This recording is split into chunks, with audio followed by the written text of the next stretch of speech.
Hi everyone, स्वागत है आप सभी का आपके अपने चैनल हिंदी निकेतन पर। शिक्षक भर्ती से रिलेटेड या फिर बीपीएससी से रिलेटेड कोई भी महत्वपूर्ण अपडेट होती है तो सबसे पहले आपके अपने चैनल हिंदी निकेतन के माध्यम से अपडेट आपको दी जाती है। यहाँ पर हम बात करने वाले एक बहुत बड़ी अपडेट आई है TRE 3 एग्ज़ाम डेट को लेकर के। जी हाँ, आपको पता होगा आपका जो एग्ज़ाम था 10 और 11 जून को होने वाला था TRE 3 का, बट किसी कारण बस ये एग्ज़ाम को कैंसिल कर दिया गया और अब जो नेक्स्ट डेट है वो लगभग आपकी कंफर्म हो चुकी है। तो वीडियो को लास्ट तक ज़रूर देखिएगा और जो लोग चैनल पर नए हैं चैनल को सब्सक्राइब जरूर करके बेल आइकन जरूर प्रेस कर लें, जिससे कि आने वाली कोई भी महत्वपूर्ण अपडेट है आपसे छूटे नहीं। जी हाँ, तो यहाँ पर हम बात करने वाले हैं कि पूर्व की सूचना में नहीं कोई बदलाव है, ठीक है। और सोर्सेस से 20 और 21 जून से होगी परीक्षा लेने की बनी है सहमति। जी हाँ, तो ऐसा पता चल रहा है कि जो आपके न्यूज़ 18 के संवाददाता हैं जिनका नाम है रजनीश कुमार जी, और उनके द्वारा ये महत्वपूर्ण जो है अपडेट मिला है। आपको पता है उनका जो है आयोग के जो कर्मचारी हैं, पदाधिकारी हैं, उनके साथ उनका जो है मीटिंग होती है और उसके आधार पर ही ये मीटिंग जो है न्यूज़ निकल कर आती है। उनके द्वारा ये न्यूज़ दी गई है रजनीश कुमार जी के द्वारा। इनकी न्यूज़ हमेशा रियल और ऑथेंटिक न्यूज़ होती है और कभी भी फेक न्यूज़ नहीं होती है। तो आप नाम देख सकते हैं, रजनीश कुमार जी के द्वारा ये नोटिफिकेशन जारी हुआ है। ये उनकी चैट है, व्हाट्सएप चैट, ठीक है। तो वहाँ से हमें पता चला है कि ये जो एग्ज़ाम है कहीं ना कहीं जो आपकी एग्ज़ाम है TRE 3 की 20 और 21 जून पर सहमति बन रही है। पूरा डिटेल देखेंगे इसमें। 10 से 12 जून को बिल्कुल नहीं होगी परीक्षा। जून के पहले सप्ताह में परीक्षा को लेकर के नोटिफिकेशन होगा जारी।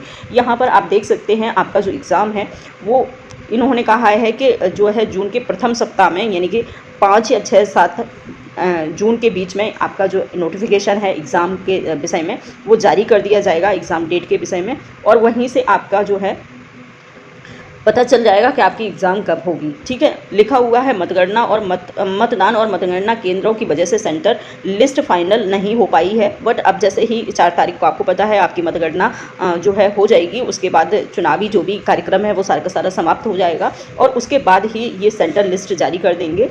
यहाँ पर लिखा हुआ है 6 जून तक जिले से आयोग को भेजे जाएंगे फाइनल सेंटर लिस्ट, ठीक है। तो 6 जून के बीच में 6 या 7 जून मान के चलिएगा, उसमें आपके सेंटर लिस्ट डिक्लेयर हो जाएंगे।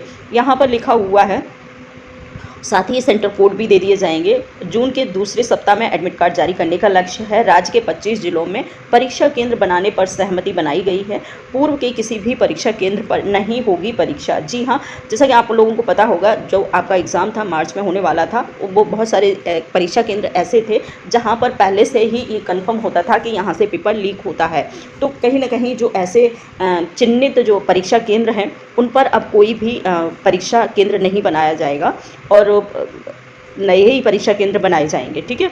यहाँ पर लिखा हुआ है इस बार बदले जाएंगे जिलों में पूर्व के परीक्षा केंद्र। 15 जुलाई तक रिजल्ट जारी करने का भी लक्ष्य है। तो आप यहाँ से देख सकते हैं कि जो बीपीएससी की कार्यकारिणी है कहीं ना कहीं अभी मतलब चालू स्थिति में है। ऐसा नहीं है कि ठंडे बस्ते में जारी हो और आपकी परीक्षा के विषय में किसी को कोई चिंता नहीं है, बट परीक्षा जो है आपकी जल्द से जल्द होने की उम्मीद जताई जा रही है और शायद जल्द ही हो जाएगी।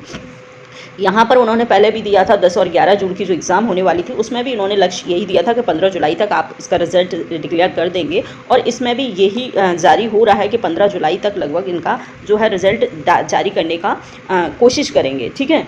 तो कहीं ना कहीं आप लोग देख सकते हैं कि बीपीएससी के द्वारा आपकी जो एग्ज़ाम है 20 और 21 जून को ध्यान में रखते हुए आप अपनी परीक्षा की जो तैयारी है आप करते रहिएगा।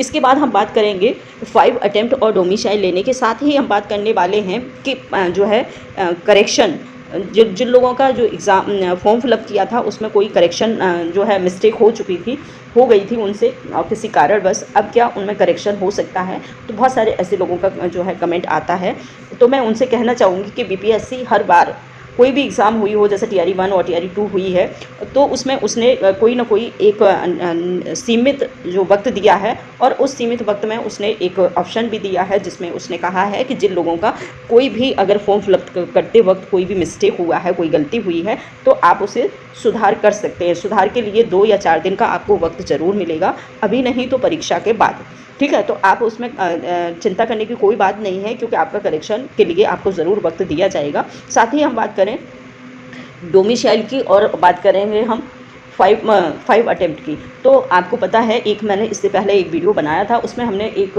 नोटिफिकेशन दिखाया था जिसमें साफ साफ लिखा था कि आपके जो है 3 अटेम्प्ट से बढ़ा करके आपके 5 अटेम्प्ट को कर दिया गया है। तो आपको पता होगा आपके 5 अटेम्प्ट क्लियर हो चुके हैं। जिन लोगों को नहीं पता है तो वीडियो को देख सकते हैं। साथ ही हम बात करेंगे डोमिसाइल की। तो अब कहीं ना कहीं ये आपको मालूम है कि बहुत सारे लोगों की मांग हो रही है डोमिसाइल लागू होना चाहिए, बट किसी कारण बस क्या बीपीएससी जो है इस चीज़ को मानने को तैयार नहीं है। क्योंकि अगर बीपीएससी इस चीज़ को अगर मान लेता है, डोमिसाइल लागू कर देता है, तो परीक्षा जो है और भर्ती प्रक्रिया जो है और ज़्यादा ट्रांसपेरेंट हो सकती है।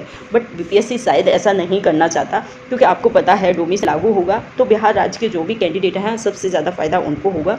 और जो अदर स्टेट के कैंडिडेट हैं, जो आपने देखा होगा टीआरई 1 के और टीआरई 2 में, दोनों में ही कहीं ना कहीं आपने देखा फर्जी डॉक्यूमेंट के आधार पर बहुत सारे ऐसे शिक्षक हैं जो नियुक्त हो गए हैं। अब उनकी दोबारा से डीवी जांच हो रही है, काउंसलिंग हो रही है और जो है डॉक्यूमेंट वेरिफिकेशन के आधार पर उनको बाहर निकाला जा रहा है, यानी कि उनका जो चयन है उनको निरस्त कर दिया जा रहा है। तो मेरा मानना ये है कि अगर जैसे ही कोई महत्वपूर्ण अपडेट इस विषय पर आती है तो ज़रूर आपको ये जल्द से जल्द अपडेट आपको मिल जाएगी। क्योंकि डोमिसाइल अगर लागू नहीं होता है तो टीआरई 3 में भी यही प्रक्रिया होगी जो टीआरई 1 और टीआरई 2 में हुई है। क्योंकि अदर स्टेट के जो कैंडिडेट हैं कहीं ना कहीं अपनी जो है किसी न किसी रूप में अपने फर्जी डॉक्यूमेंट लगा करके और अपना जो है आरक्षण पा लेते हैं और भर्ती हो जाती है। और बिहार राज्य के जो कैंडिडेट हैं कहीं ना कहीं उनका नुकसान होता है और वे परीक्षा से या फिर अपनी भर्ती से, चयन प्रक्रिया से वंचित हो जाते हैं। तो आप लोग जो चाहते हैं डोमिसाइल लागू होना चाहिए, उसके लिए आवाज़ ज़रूर उठाएं, जिससे और अपनी आवाज़ को बीपीएससी कार्यालय तक, शिक्षा विभाग तक ज़रूर पहुंचाएं। और जो भी साथ में नेतागण हैं और उन तक भी अपनी आवाज़ को ज़रूर पहुंचाने की कोशिश करें, तभी आपका जो है काम बन सकता है। क्योंकि आपको पता है शिक्षा विभाग, चाहे बीपीएससी के कार्यकर्ता हों या फिर बीपीएससी के पदाधिकारी हों, नेतागण हों, सभी का एक दूसरे से कनेक्शन तो रहता ही है। तो जब तक अब नेतागण और इन तीनों को आपकी मेजॉरिटी में नहीं लेंगे तो आपका जो काम है वो शायद ही नहीं हो पाए। तो कहीं ना कहीं आप अपनी जो बात को है ना तीनों जगह, तीनों स्तर पर रखने की कोशिश करिए। शिक्षा विभाग, बीपीएससी के पदाधिकारी, साथ ही नेतागण, तभी आपका जो है ये आप अपनी जो चाहते हैं वो आपका काम हो पाएगा। तो आज का इतना ही और थैंक यू, बाय बाय।